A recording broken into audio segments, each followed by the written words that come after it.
Doctor ہما قسط number 21۔ وہ انور کو دیکھ رہی تھی۔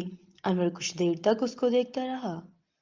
اسے ایسی حالت میں دیکھتے ہوئے دیکھ کر زیب بولی، زیب بس دیکھتے ہی رہیں گے کیا؟ زیب مسکرائی اور تھوڑا اونچی آواز میں بولی، اب تو مجھے آپ سے ڈر لگ رہا ہے، بچاؤ بچاؤ، کوئی ہے میری سننے والا؟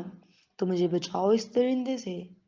انور مسکرایا، تم اس درندے سے بچانے والا کوئی نہیں ہے یہاں، میری جان۔ دوسری طرف ہما ہاسپٹل میں پہنچی تو اسے پتا چلا کہ آج زیب ڈیوٹی پر نہیں ہے، بلکہ کوئی دوسری نرس کی ڈیوٹی ہے جو عمر میں ہما سے بڑی تھی، اور ظاہر ہے کہ اس کے ساتھ زیب جیسی فرینکنس نہیں تھی، اس لیے ہما اپنے آفس میں ہی بیٹھی تھی۔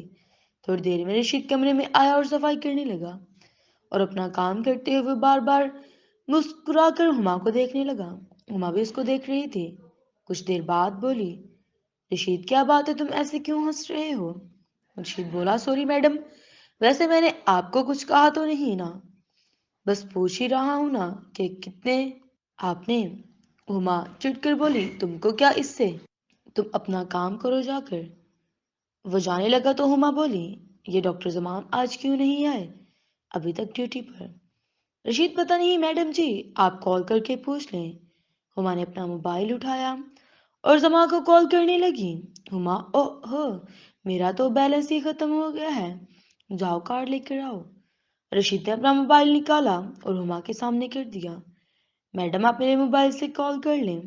ہما نے جھجکتے ہوئے اس سے موبائل لیا اور زما کا نمبر ملانے لگی۔ ہما، نمبر مصروف جا رہا ہے اس کا۔ رشید، میڈم آپ ٹرائی کریں، میں اتنی دیر میں کارڈ لاتا ہوں۔ رشید کمرے سے باہر چلا گیا تو ہما اس کا موبائل دیکھنے لگی۔ سویپر ہونے کے باوجود بھی اس کے پاس مہنگا موبائل تھا۔ ہما دیکھنے لگی، اس میں رشید نے اور پتہ نہیں کس کس کے موبائل نمبر سے۔ کوئی 10 منٹ کے بعد رشید واپس آ گیا تو ہما ابھی بھی موبائل دیکھ رہی تھی۔ رشید، میڈم جی کیا دیکھ رہی ہیں؟ ہما، جو تم نے اس میں بھرا ہے وہی دیکھ رہی ہوں، تم مردوں کا بس یہی کام ہوتا ہے کیا؟ اور بولی، چلے جاؤ اب باہر، وہ نرس آ گئی نا تو بہت برا ہوگا۔ رشید منہ لٹکا کر باہر کی طرف چل پڑا اور ہما مسکراتی ہوئی اس کو جاتا ہوا دیکھتی رہی۔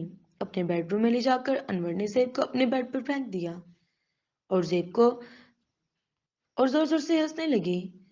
زیب صرف سرخ رنگ کپڑوں میں انور کے سامنے بیڈ پر لیٹی ہوئی تھی۔